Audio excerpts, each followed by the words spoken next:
هرچی سختی بیشتر خاطره است قشنگتر.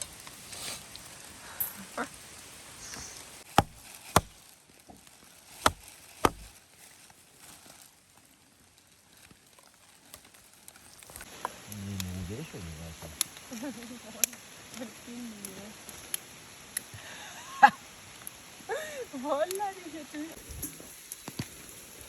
ساعت 4:22 حدوداً از 3 داریم آتیشه رو روشن میکنیم، یعنی 1 ساعت و 20 دقیقه است تقریبا.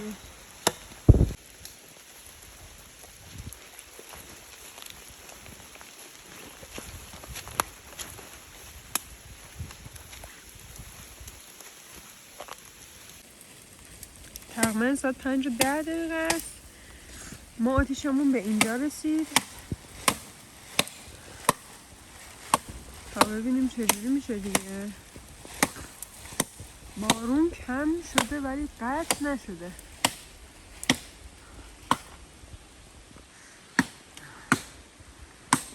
بعد از 2 ساعت تلاش آیا میتوانیم امشب در جنگل بمانیم؟ همش منوط به اینه که این آتیش روشن میشه یا نه؟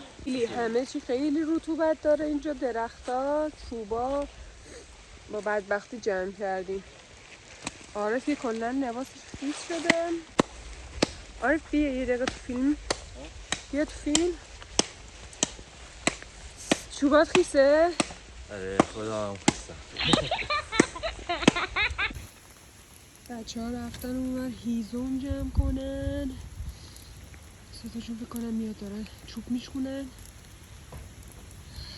اینم وسایل ما که میخواستیم غذا درست کنیم، فیلم بگیریم.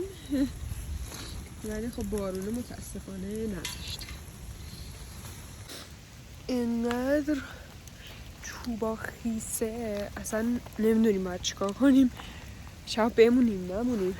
این آتیش فعلا به اینجا رسید. حالا گرماش هم خوبه. بچه ها رفتن اونور هیزم جمع کنم ببینیم ما.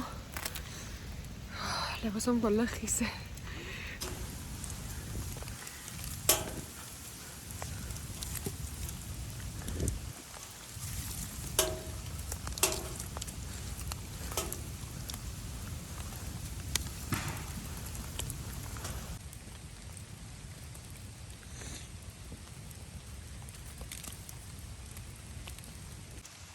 از ساعت 3 داریم تلاش کنیم برای روشن کردن آتیش. ساعت 6 بعد از ظهر تقریبا غروب خسته بالاخره روشن شد و نظر جمع بر این شد که بمونیم شب. هیزم هم جمع کردیم به اندازه کافی. البته اون بره باید بریم بیاریم، یه مقدار یه کار داریم و هوا داره تاریک میشه و غذا نخوردیم. ما نهار نخوریم، با توت خشک داریم زندگی میکنیم. از این سرنم بگی شونه آوردی با خودت تو تربیه. بودن فراموش. میخوام ازش فیلم بگیرم از تو جیبش شونه در آورد و بچه اول از همه شونه بابا بزرگی فراموش نشه. دوم از همه وقتی میاد یه جای بکر آتیشتون باید برا باشه. هر چقدر هم سخت باید آتیشو درست. شب یه لقمه چپیتون میزنه. خرس هم حیوانیه که ببینید اصلا وقتی حمله کنه هیچ کاری از دستت بر نمیاد، فقط باید اشهد تو بگی و خداحافظی کنی. اگر اینکه شانس بیاری با سر و صدا ایجاد کردن و صدای بوقی داشته باشی، آتیشی مثلا داشته باشی، فراریش بتونی بدی. غذاتون هم که قطعا میدونید کسی که داره میاد این فیلم رو نگاه میکنه میدونه باید دور از کمپتون بذارید. گوشت غذا چی بخوریم به نظرتون؟ آره غذا کنسروی دیگه. کنسروی دیگه. الان جواب سری و سیر خیلی هم منم موافقم. خسته. سیب زمینی آتیشی هم بزنیم. دعوت میکنم که تو بارون خیلی شدید آتیش روشن کنن ببینیم چیکار میکنن.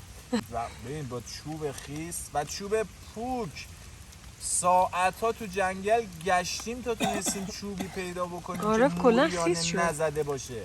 این کار هر کسی نیست. یه طبیعتگرد سرگوش این کار انجام بده. اگر بخوای اینجا سوسول بازی در بیاری ساعت 4 بعد از ظهر باید کله کنی سمت ماشین برگردی. گلی نشم و خیس نشم و وای چرا اینجوریه و حرف یه جلو اگر علکیه خوش شدیم الان بابا، تازه الان خوش شدیم. آی عارف چقدر هم گلی شدی. اینم از غذای امشب ما، اینم از آتیش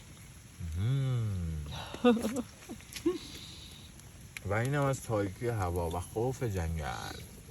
تقریبا بارون قطعه یا قطع نی میاد بارونه. میاد داره. چادر هم نشون میدن. اینم از چادرمون زدیم.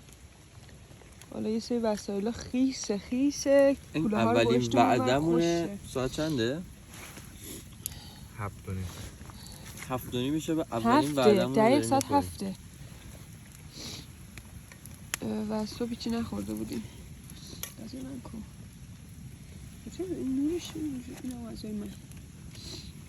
خدا رو شکر ما یه آتیش خوب داریم و اینم چادرمونه که نزدیک به آتیش زدیم، ولی خب یکم خطرناکه. حالا میخوایم فاصله بدیم.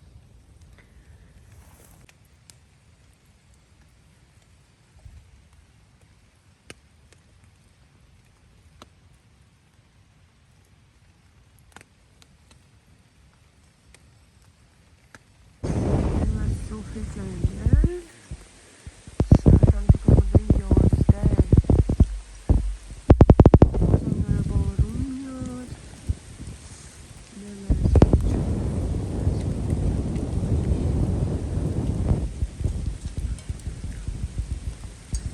قشنگ 2 روزه داره بارون میاد که خیلی بد شد دیگه. قرار غذا درست کنیم، فیلم برداری کنیم، کلا همه چیز کنسل شد. اینم که شاخ داره باشه رفتم نزنیم اون مالا. روز بعد از دیشب به هوای این که ما خیال میکردیم که بارون احتمالاً کمتر میشه، قرار بر این بود که بمونیم. آتش بزرگی هم درست کرده بودیم اما بارون تشدید شد و بیشتر شد و متاسفانه برنامه آشپزی کنسل.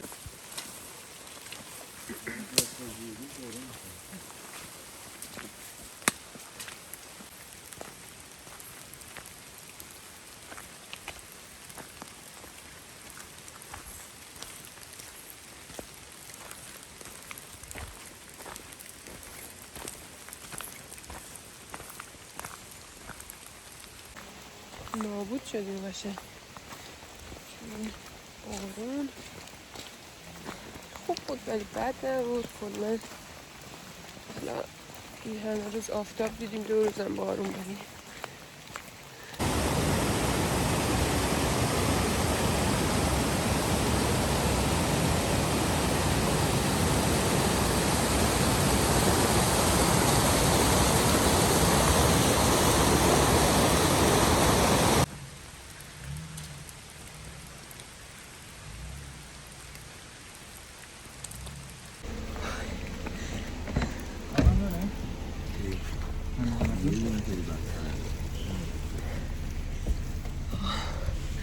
داریم این فلکته ماشین یه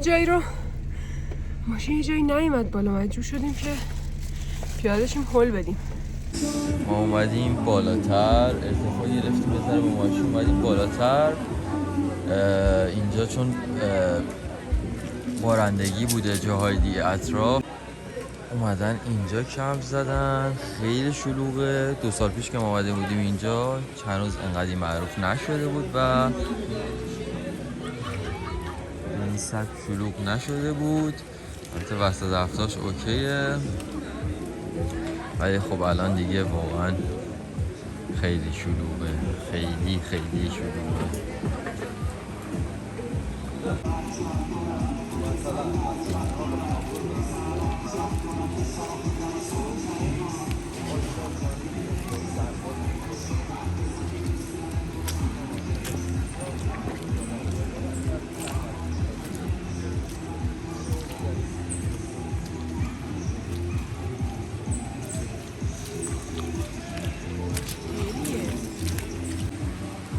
توصیه‌ای که بهتون داریم اینه که آخر هفته ها رو اینجا نیاین، چون که با این صحنه ها مواجه میشین. یه سری کمپ این ور، یه سری کمپ اون ور، بعد آهنگ اون کمپ رو ما داریم میشنویم. کلا آخر هفته اینجا نیاین چون که همه هستن و خیلی زیادن، من اصلا نیستن.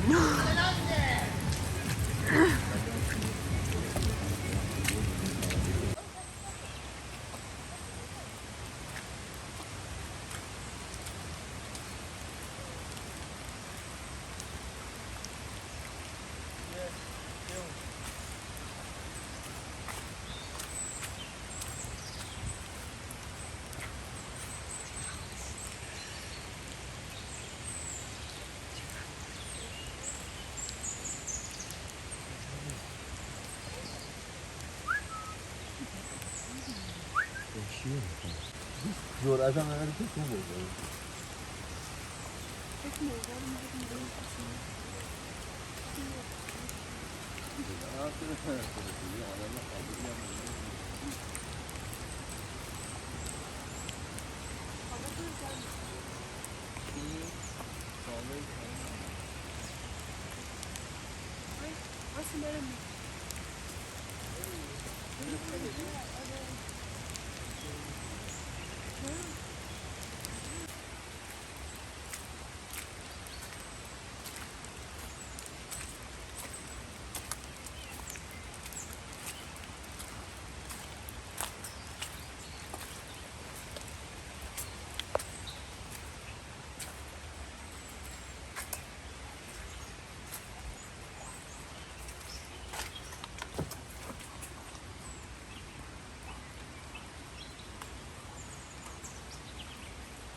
اون داره میمیره. چیکار داره میمیره؟ فرگولی چقدر چاوچله هم هستی؟ اینا یه چیزی با خودشون دارن، باید لب و دهنش ها بخوره. چاوچله هم؟ یه چیزی با خودشون دارن، گوشتی دارن. لب و دهنش ها بخوره. سلام. سلام کوچولو. اون مرده بچه ها، اون مرده نه، مرده. نگاه کن عارف. سرده خوش شده. قفله. خاکش کنیم. این افتاده روش. مرده. نمیشه میفرسته و بهش میگه که آماده است که با مغول‌ها صلح کنه و تسلیمشون بشه. احتمال خیلی زیاد هم این اقدامش برای جلوگیری از دست دادن قدرت بود. احتمالاً تمام سرزمین‌های اسماعیلی که دستشون اشغال میشه ولی این مغول‌ها آدمایی نبودن که چیزی براشون. ملاکوخان گفت که در شرایط این صلح قبول